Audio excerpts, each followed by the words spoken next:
আপনার হযরত ওমরের কথা শুনেছেন? হযরত ওমর যখন রাজত্বে এলো, আল্লাহ রসুলের সাহাবা, একদম তাগড় সাহাবা, যখন রাজত্ব এলো তার, হযরত ওমর রাত্রের বেলা, নিশি রাত্রের বেলা চতুর্দিকে ঘুরে দেখতো কার বাচ্চা কাচ্চা কাঁদছে, কার বাড়িতে খাওয়া হয়েছে, কার বাড়িতে হয় না।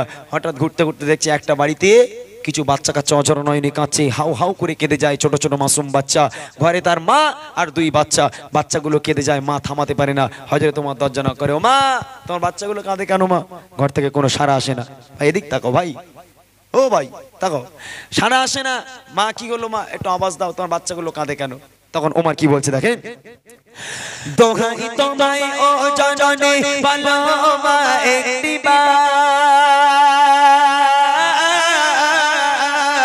দোহাই তোমায় ও জননী ভালো তোমা একটিবার, তোমার ঘরে কাঁদছে কেন শিশু করেছি দিগার, তোমার ঘরে কাঁদছে কেন শিশু করেছি দিগার, কোন কারণে তাদের মুখে খাবার তুমি দাও না, কোন কারণে তাদের মুখে খাবার তুমি দাও না, মাসুম তোমার খোদার জ্বালা সহিতে যে পারে না, মাসুম তোমার খোদার জ্বালা সহিতে যে পারে না। তোমার বাচ্চাগুলো ক্ষুধার যন্ত্রণা সহ্য করতে না পেরে তোমার বাচ্চা যে কাঁদে, তোমার কানে কি একটু শুনতে পাও না? তোমার মনে কি দয়া নেই মা? তুমি দরজাটা খুলে দাও, তোমার বাচ্চাগুলোকে আমি একটু সান্ত্বনা দেই। তখন ঘরের মধ্যে থেকে আওয়াজ আসে, কি আওয়াজ? আওয়াজ আসে ঘরে থেকে, আমি বড় অসহায়, ঘরে আমার নেই যে খাবার, কেমনে তাদেরকে বোঝাই। আওয়াজ আসে ঘরে থেকে, আমি বড় অসহায়, ঘরে আমার নেই যে খাবার, কেমনে তাদেরকে বোঝায়। চলছে উনান ঠিকই তবে, চলছে উনান ঠিকই তবে, হাড়ি তো খাবার ছাড়া, চলছে উনান ঠিকই তবে, হাড়ি তো খাবার ছাড়া, ফোটাই শুধু মানির উপর দিয়ে পাথর টুকরা, ফোটাই শুধু মানির উপর দিয়ে পাথর টুকরা। আপনি কে? আপনাকে তো আমি চিনি না বাবা, তবে একটা কথা বলি, আমার বাচ্চাগুলোকে থামানোর জন্য উনুন তো জ্বালিয়েছি বটে, ঘরে দেখলাম চাল নেই, ডাল নেই, কিচ্ছু নেই। আমার বাচ্চাগুলো ক্ষুধার জ্বালা সহ্য করতে না পেরে হাউ হাউ করে কাঁদে, আমি মা হয়ে তো সহ্য করতে পারি না, তাই তাদের বোঝানোর জন্য উনুনটাকে জ্বালালাম, একটা হাঁড়ি বসালাম, বসানোর পর পানি দিয়ে তাতে কিছু পাথরের টুকরা দিলাম, আর বাচ্চাদের বোঝাচ্ছি, বাবা দেখ রান্না হচ্ছে, রান্না হয়ে গেলে তোদের খাইয়ে দেবো। কিন্তু মাসুম বাচ্চার মন, তারা কি বোঝে? তারা কিচ্ছু বোঝে না। মা চুলো জ্বালিয়ে হাঁড়ি বসিয়ে পাথরের টুকরা গরম করে, আর বাচ্চাদের বলে দেখ রান্না হচ্ছে, তারপরেও থামে না, তাই তো বলছে। আওয়াজ আসে ঘরে থেকে, আমি বড় অসহায়, ঘরে আমার নেই যে খাবার, কেমনে তাদেরকে বোঝায়। চলছে উনান ঠিকই তবে, হাড়ি তো খাবার ছাড়া, চলছে উনান ঠিকই তবে, হাড়ি তো খাবার ছাড়া, ফোটাই শুধু পানির উপর দিয়ে পাথর টুকরা, ফোটাই শুধু পানির উপর দিয়ে পাথর টুকরা। এমন কথা শুনে উমার অশ্রু যে যার থামে না, এমন কথা শুনে উমার অশ্রু যে যার থামে না, ছুটে ছুটে যায় গো চলে বাইতুল মালের খাজানা, ছুটে ছুটে যায় গো চলে বাইতুল মালের খাজানা। হযরত উমর তার কষ্টে বুকটা ফেটে গেল। কেমন রাজা ছিল, কেমন নেতা ছিল দেখেন। ওই মায়ের ওই কথা শুনে, বাচ্চাদের কান্না শুনে হযরত উমর অঝর নয়নে কেঁদে ফেললো। থাকতে না পেরে দৌড়ে দৌড়ে চলে গেল বাইতুল মাল, মানে যেখানে গোডাউন আর কি, যেখানে মাল রাখা হয় আর কি, সরবরাহ করা হয়।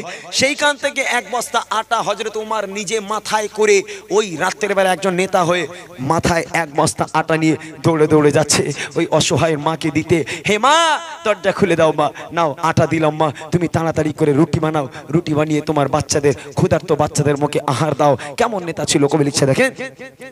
একটি বস্তা খাবার মাথায় নিয়ে চলেছে ওমর, ও মা তোমার শিশু গোলে মুখে এবার দাও আহার। একটি বস্তা খাবার মাথায় নিয়ে চলেছে ওমর, ও মা তোমার শিশু গোলে মুখে এবার দাও খাবার। তৈরি হলো খাবার যখন,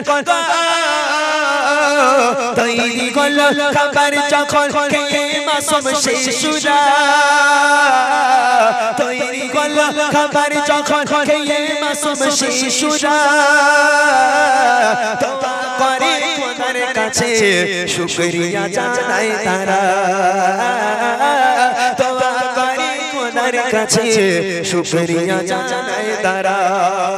ওই বাচ্চাগুলো যখন মা রুটি বানিয়ে দিল, রুটি বানিয়ে দেওয়ার পর যখন রুটিগুলো খেলো বাচ্চাগুলো, ক্ষুধার যন্ত্রণার যখন দূর হয়ে গেল, ওই বাচ্চাগুলো সঙ্গে সঙ্গে চোখের পানিটা মুছে আল্লাহর কাছে হাত তুলে আল্লাহ শুকরিয়া আদায় করে, আল্লাহর কাছে কান্নাকাটি করে এবং আল্লাহর কাছে বলে, আল্লাহ এই মানুষটাকে তুমি ভালো রেখো, এই মানুষটার হায়াতকে দারাজ করো। ওই মাসুম বাচ্চাদের দোয়া কতটা আল্লাহর কাছে কবুল হয় সে ধারণা আপনাদের নেই। তাই কবি লিখছে দেখেন, একটি বস্তা খাবার মাথায় নিয়ে চলেছে ওমর, ও মা তোমার শিশু গোলে মুখে এবার দাও আহার। তৈরি হলো খাবার যখন খেয়ে মাসুম শিশুরা, তৈরি হলো খাবার যখন খেয়ে মাসুম শিশুরা, দোয়া করে খোদার কাছে শুকরিয়া জানায় তারা, দোয়া করে খোদার কাছে শুকরিয়া জানায় তারা। তোমার মতো ভালো মানুষ কি গো তোমার পরিচয়, তোমার মতো ভালো মানুষ কি গো তোমার পরিচয়, গরিব দুঃখী অসহায়ের তরে যার কাঁদের হৃদয়, গরিব দুঃখী অসহায়ের তরে যার কাঁদের হৃদয়, গরিব দুঃখী অসহায়ের তরে যার কাঁদের হৃদয়। এই পর্যন্ত থাক, এতটাই বার্তা দিলাম যে পাশের বাড়ি, আপনার পাশের বাড়ি মানুষের খাওয়া হয়েছে কিনা আপনারা দেখবেন, আমার আল্লাহ খুশি হবে, আল্লাহ আপনাদের বাড়িতে রহমত বরকতে ভরিয়ে দেবে। এটাই হলো একজন মুসলমানের নীতি, এটাই হলো আমার নবীর আদর্শ, যে শুধু খাই খাই, শুধু খাই খাই তা নয়, পাশের বাড়িও দেখতে হবে। চলেন আমার শেষ গজল বাপ মাকে নিয়ে গাইবো বলেছিলাম, এখানে বাপও আছে মাও আছে, এই গজলটা দিয়ে আখিরি মোনাজাত ছোট্ট করে করে আমরা বিদায় হব। 10টা 6 হয়ে গেছে, 10:30টার মধ্যে কমপ্লিট হয়ে যাবে ইনশাআল্লাহ। একটু কথা বলো, বাপ আর মা দুজনকে নিয়ে আমি গাইছি, যেহেতু বুড়ি মা শুনেছেন শোনানোর দরকার নেই, মায়ের গজল আমি অনেক গেয়েছি সেটাও শোনার দরকার নেই, তবে বাপ আর মা উভয় একসঙ্গে শোনাবো, যে বাপ আর মা কি জিনিস একসঙ্গে শুনিয়ে দিচ্ছি আমি। দেখেন এখন যে গজলটা আমি শোনাবো, এখানে আমার অনেক মায়েরা আছেন, আপনারা শুনেছেন আমি আম্মাজান ফাতেমাকে নিয়ে অনেক গজল আপনাদেরকে শুনিয়েছি, যেমন ইহুদি নারী মা ফাতেমার বন্ধুত্ব, তারপর মা ফাতেমা কেমন পর্দা করতো, কেমন চলাফেরা করতো, এসব শুনিয়েছিলাম আপনাদেরকে।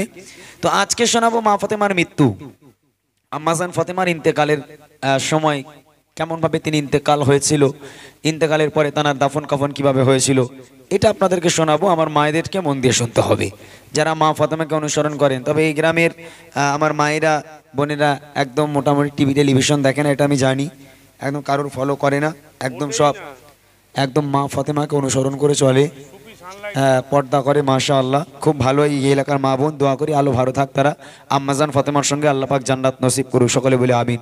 দেখেন আম্মাজান ফাতেমার মৃত্যু, কানটাকে খাড়া করে ফোকাসটা গজলে রেখে গজলটা শুনে দেখেন। আম্মাজান ফাতেমা দুনিয়ার বুকে জান্নাতের সার্টিফিকেট পাওয়ার পর দুনিয়ার বুকে জান্নাতি ঘোষণা হয়ে গেছে এবং আল্লাহ পাক ঘোষণা করে দিয়েছে নবীর মেয়ে ফাতেমা জান্নাতের রানী, আগে ফাতেমা ঢুকবে তারপর অন্য নারীরা ঢুকবে।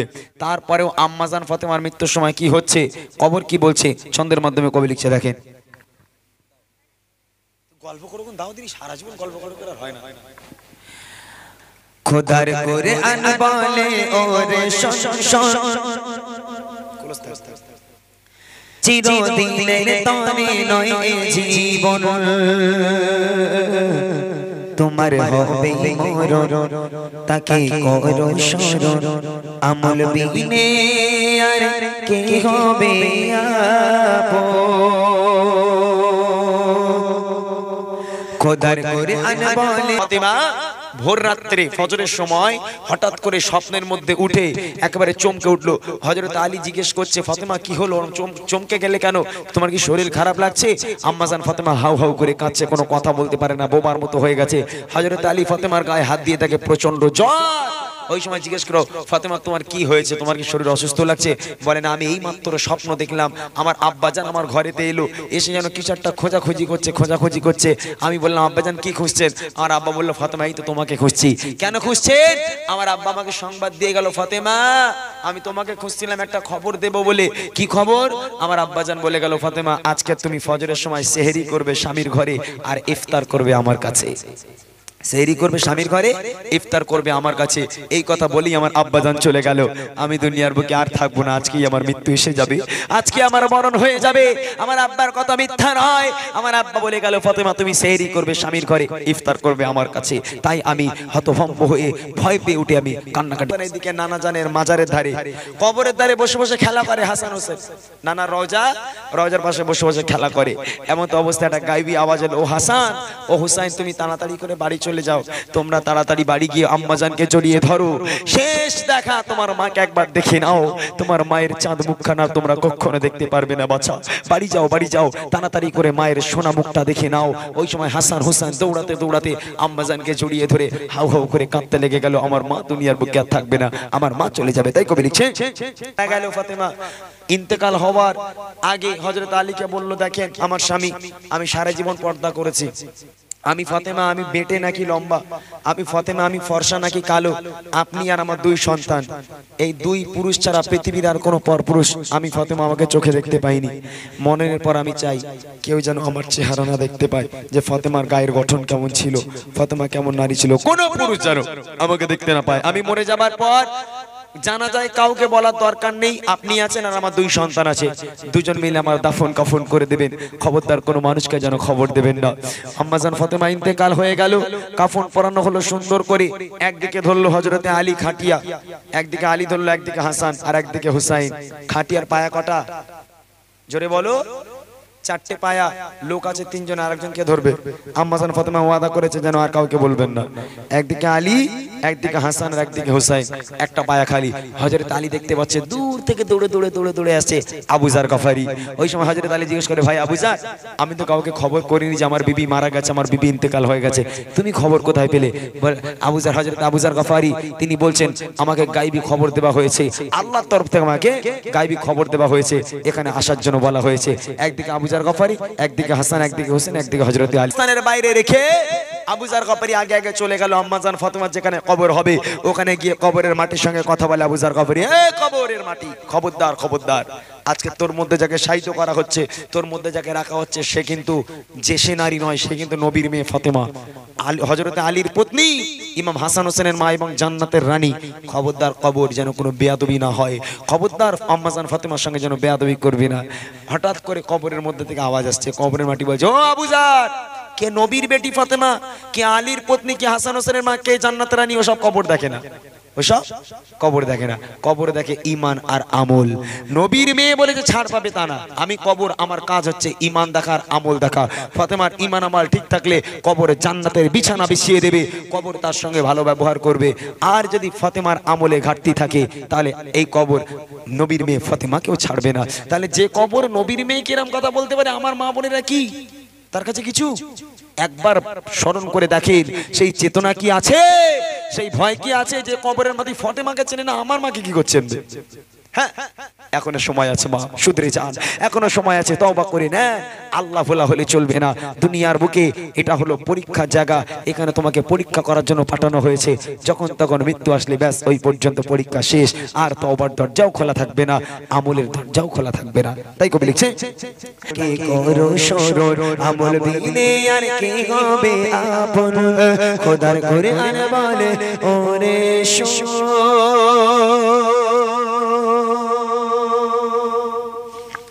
মাশাআল্লাহ শুনলেন।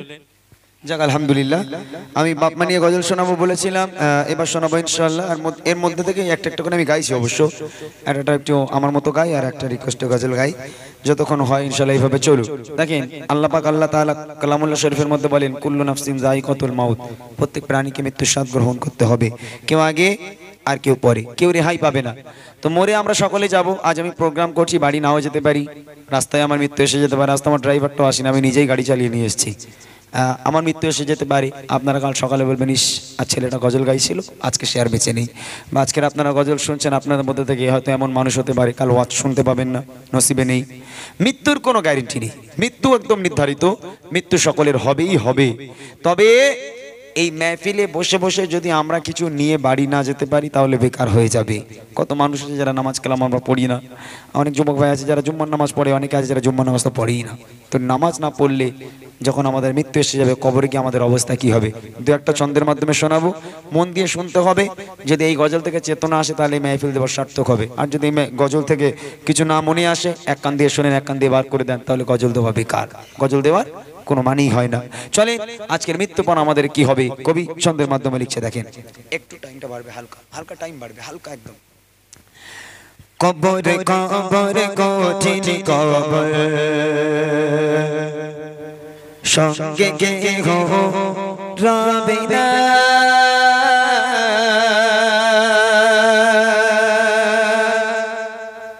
কবর কবর কঠিন কবর, সঙ্গে কেহ রবে না, কবর কবর কঠিন কবর, সঙ্গে কেহ রবে না, সাপের বিছে খাবে কুরে, সাপের বিছে খাবে কুরে, সাধের দেহ খানা, কবর কবর কঠিন কবর, সঙ্গে কেহ রবে না, কবর কবর কঠিন কবর, সঙ্গে কেহ রবে না, সাপের বিছে খাবে কুরে, সাপের বিছে খাবে কুরে, সাধের দেহ খানা, কবর কবর কঠিন কবর, সঙ্গে কেহ রবে না, কবর কবর কঠিন কবর, সঙ্গে কেহ রবে না। আজকে রাত্রিবেলা বাড়ি গিয়ে ঘুমাবেন, সকালে না উঠতে পারেন, ওই ঘুমের মধ্যেই আজরাইল নিয়ে চলে যাবে। ভোরবেলা ফজরের নামাজের পর মুয়াজ্জিন উঠবে, আমাদের অমুক গ্রামে অমুকের বাড়ি, অমুকের বাপ, অমুকের মা, দাদা দাদি ইন্তেকাল হয়ে গেছে, জোহর বাদ তার জানাজা দাফন হবে ইনশাআল্লাহ। কত মানুষ ঘুরবে, চতুর্দিকে ঘুরে ঘুরে বেড়াবে, কত মানুষ দেখবে, কে মারা গেল একবার দেখে আসি, যাই কত ভিড় আছে একটু দেখে আসি। কত মানুষ বলবে ইস এই মানুষটা কাল আমার পাশে বসে বসে গজল শুনছিল, আজকে মারা গেল। একবারও ভেবেছেন আপনার নামটাও মসজিদে এলান হবে? আপনার নাম যখন এলান হবে আপনার উপায় কি হবে?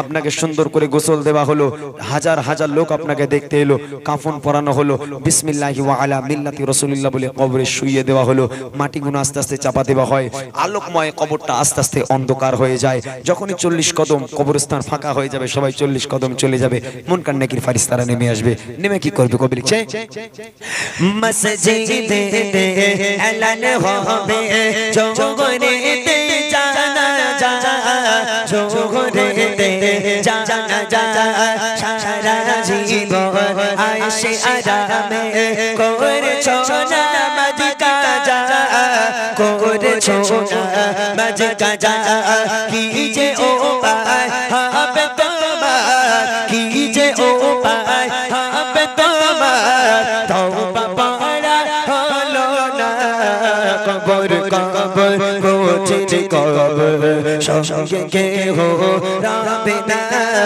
কবর কবর কঠিন কবর, সঙ্গে কেহ রবে না, সাপের বিছে খাবে কুরে, সাপের বিছে খাবে কুরে, সাধের দেহ খানা, কবর কবর কঠিন কবর, সঙ্গে কেহ রবে না, কবর কবর কঠিন কবর, সঙ্গে কেহ রবে না। নেকির ফারিস্তারা মেলে ওঠো ওঠো। জীবনে অনেক আয়েশ আরাম করেছো, পয়লা জানুয়ারি পড়ার আগে বড় বড় ডিজে গাড়িতে তুলে মাটি কাঁপাতে কাঁপাতে পিকনিকে গেলে, চতুর্দিকে মদ পান করলে, ভালো করে ঘুরলে, দুনিয়াদারি করলে, নামাজ পড়ার কথা খেয়াল ছিল না। আজকের তোমাদের রোজা রাখার কথা খেয়াল নেই, মা বাপের সেবা করার কথা খেয়াল নেই, দিন ইসলামের কোনো কথা খেয়াল নাই। এবার ওঠো, বলো তোমার রবকে, তোমার ধর্ম কি, তোমার নবীকে বলো। ইমান আমল থাকলে বলতে পারবো, যদি ইমান আমল না থাকে হায় আফসোস, হায় হায় হায় আফসোস। আমি জানি না, আমি জানি না, তোমরা আমার সামনে শোনা দয়া করে। তোমাদের ভয়ঙ্কর চেহারা দেখে বুক কেঁপে যায়। খবরদার তোমরা সামনে আসবে না, তোমাদের চেহারা সহ্য হয় না। সরে যাও, হায় আফসোস হায় আফসোস। আমি জানি না, সরে যাও। মন কান্নে কি ফারিস্তারা বলবে, আল্লাহ ডিজে বাজানো লোক, রিজেক্ট করা মাল। আল্লাহ বলবে তোরা চলে আয়, তোদের কাজ শেষ। মন কান্নে কি তোরা চলে আয়। এক কানা আর কালা দুটো ঢোক, এবারে কানার কালা ফেরেস্তা দুটো, তোরা ঢোক। ও যেরকম বড় বড় ডিজে বাজিয়ে ডান্স করতে করতে রাস্তা কাঁপাতে কাঁপাতে গেছিল, এ কানার খোঁড়া। ও তো তোরা দেখতেও পাবিনি, শুনতেও পাবিনি। তোরা একটা কাজ কর, তোরা কি ওই ওরে ডিজে বানা, ডিজে বানিয়ে কবরের মাটি কাঁপা যা। আহা হা, এদিকের পাঁজরের হার এদিকে, এদিকের পাঁজরের হার এদিকে। কবরে বলে সাপ আসবে। ভাই আমার কথা নয়, হাদিসের কথা, আসবে কবরে। এক একটা কবরে 99টা করে সাপ। ওই ডানা সাপ, হেলে সাপ না, যেটা ঘুরে ঘুরে বেড়ায় রাস্তায়। আমাদের দিকে বাচ্চা কাচ্চা ডানা সাপ এরকম লেজ ধরে এরকম তোলে, ডানা সাপের, হেলে সাপের লেজ ধরে এরকম করে ঘুর পাক দিচ্ছে বাচ্চা কাচ্চা। কি সাহস আপনাদের, কি মনে হয় কবরে হেলে সাপ ডানা সাপ থাকবে? কবরের সাপ, একটা সাপ যদি দুনিয়ার বুকে কোনো একটা জায়গায় নিঃশ্বাস ফেলে, কাল কিয়ামত পর্যন্ত সেই জায়গায় সবুজ ঘাস জন্ম নেবে না। এই রকম বিষাক্ত সাপ একটা নয়, দুটো নয়, 99টা করে এক একটা কবরে থাকবে। ওরে ভাই, আজও কি তোমরা নামাজ কাজা করে থাকবে? যদি আজ রাত্রেবেলা তোমার মৃত্যু এসে যায়, একটা বার চোখটা বন্ধ করে ভাবো তোমার অবস্থা কি হবে। খবরদার, যদি গজলের মাধ্যম দিয়ে অন্তরে চেতনা জাগি, মসজিদটা ভর্তি করো, নামাজ পড়ো, তওবা করো। আমার আল্লাহ, যদি তুমি তওবা করো, খালিস নিয়তে যদি তওবা করো, আমার আল্লাহ বলেছে তোর পূর্বের জীবনের, তওবা করার পূর্বের জীবনের পাহাড় পাহাড় সমতুল্য গুনাহকে আমি আল্লাহ পাক মাফ করে তোকে বেগুনাহ মাসুম করে দেবো। জোরে বলুন, যেটা হবে না সুবহানাল্লাহ। যদি আমার কথা যদি মনে হয় যে না কথাগুলো সত্য, তাহলে ভাই তওবা করে নাও, কাল থেকে নামাজ আদায় করো। নামাজ ছাড়া কোনো গতি নেই, নামাজ হলো জান্নাতের চাবি। তাই কবি লিখছে, মন কারনে কি ফারিস্তারা আসবে যখন কবরে, আসবে যখন কবরে, করবে তখন তোমায় সওয়াল, জবাব দেবে কি করে, জবাব দেবে কি করে। না পারিলে সওয়াল জবাব, না পারিলে সওয়াল জবাব কি হবে ভেবে দেখো না। কবর কবর কঠিন কবর, সঙ্গে কেহ রবে না। কবর কবর কঠিন কবর, সঙ্গে কেহ রবে না।